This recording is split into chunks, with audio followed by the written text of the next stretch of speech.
Hello there, everybody. This is Alex from Hardcoring Guys, bringing my guide for Devil May Cry 4 on Dante Must Die difficulty. Today we're doing Mission 7 entitled The She-Viper.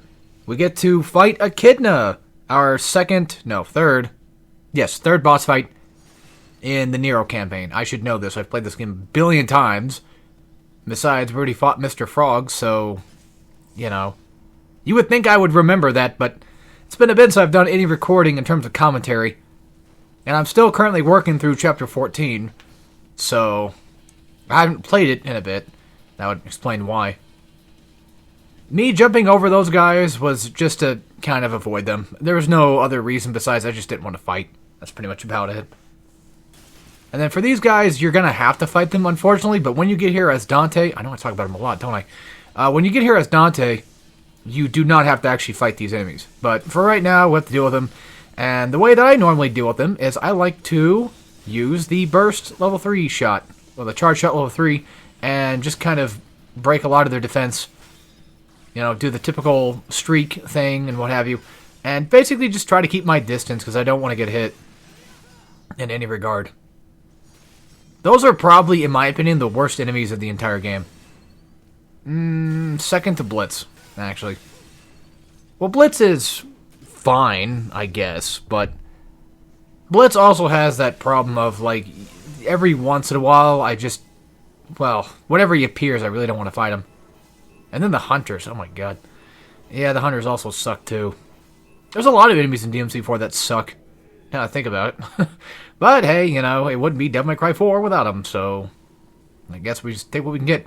And speaking of Hunters, not really exactly the Hunter type, but the Reaper type, we have to deal with them now. And by the way, yes, you can actually jump this right here. If you do, like, I forget, I think it's streak or something like that. If you do a specific move, you can get over there. You have to double jump your way over there. But you can't skip straight to the door. You'll have to look up another YouTube video for that, because I don't remember dead offhand how to do it properly. And I tried it once, gave up, fell down. I said, you know what, fudge it. I'll just do this the old-fashioned way. I guess I'll show you guys the, I guess, technical, proper way of doing this. But when it comes to these guys, just stick close to them so they can activate a lot more easier moves to avoid, because it seems like that's a thing that they tend to do. And then, of course, every chance you get, go for a charge shot, so that way you can at least just consistently have damage going toward them. And if you're lucky enough, hopefully you can knock them, or if you're, skilled enough, you can knock them onto the platform so that way they don't fall down and transform right back into their cloak, because that's just really annoying. But don't worry too much about fighting them necessarily. You can just avoid them outright if need be. But just to keep them off your back, I would also recommend using charge level 3 just to kind of keep them busy and, keep them away from attacking you, because it can be really annoying. And if you get hit, just mash jump the whole time. So that way you can not only just get back on your feet, but also potentially get back on the platform, because most likely you might end up falling down. Now, for these guys, I would suggest just grabbing the little Chimera thing. I don't remember if the small versions are called Chimera. I mean, I know what a Chimera is. I'm just saying, like, I don't know if these things particularly are called Chimera, but you want to get rid of the guys that can transform them into one first. And that kind of just goes to the same case with any fight that has them in it, regardless. Is you always just want to kind of get rid of them. Also, I do recommend fighting down here in this little pit. It's just to kind of keep enemies close by, and then I can sort of just beat them beat them against a wall, and they don't have to go flying and get knocked away. And then, of course, I just fight them like I usually do. Try to knock them in the air, knock them back on the ground, grab them, that type of thing. And luckily for these guys, thankfully, a just singular grab's good enough. But you want to be quick about this too, because you don't want the lizards to go into DT, because once they do, that's going to be a nightmare to deal with. Especially if there's multiple of them, because I think once they get to DT, they actually get extra moves. Not that they have anything new to do, it's just that a lot of their moves will have a multi thing going on. Like if they, like that move in the air that you probably saw for a split second, where they'll jump in the air and do like a homing attack thing, like Sonic the Hedgehog.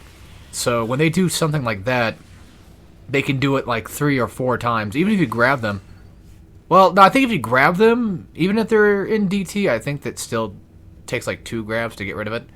But I should specify 2 bringers, not necessarily the Buster grab. So the R1 plus circle move.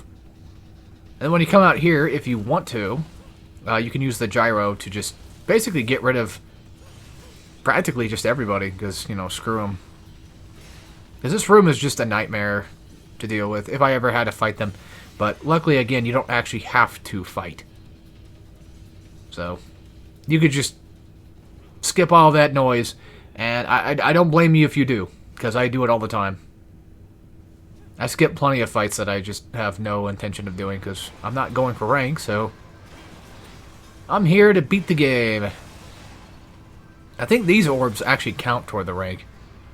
Well, then again, you can miss out on like 5% and still get the S for it, but still, though, I remember always having a hard time trying to grab all those back in the day. I'm like, how are you supposed to do that? But I don't think you're really technically supposed to, but I don't know. Yet again, another fight that you can just, as far as I know, I think you can avoid this one.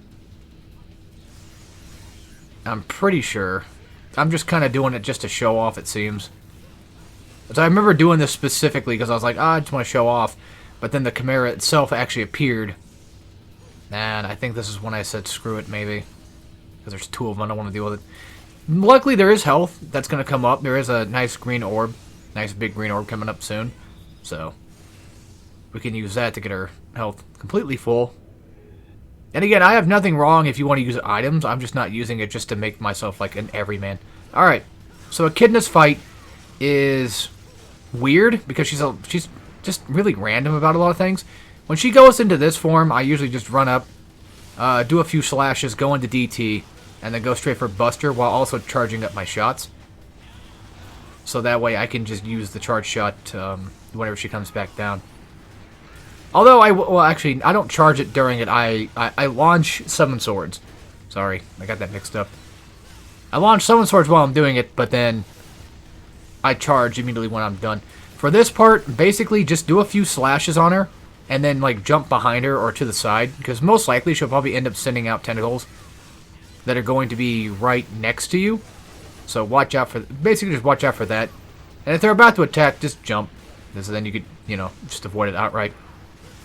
But pretty much a lot of Echidna's fight, at least with Nero, is essentially me just slashing away and then just doing charge shot stuff and then building up Exceeds and what have you. For those, to dodge those, I just jump. I just smash jump to the side. I don't do a neutral jump, I just double jump, like, you know, left or right. Yeah, like I said, don't worry about the charge shot thing right there. Just instead go for Summon Swords, and then charge after you get done, basically, or once you're not allowed to shoot anymore, pretty much.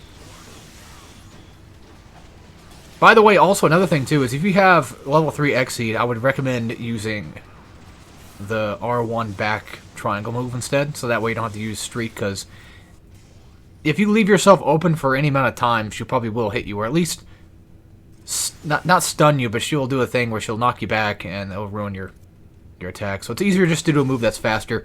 You could always stick with regular slash too, like regular attacks.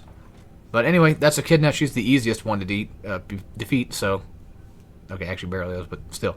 Anyway, take care, everybody.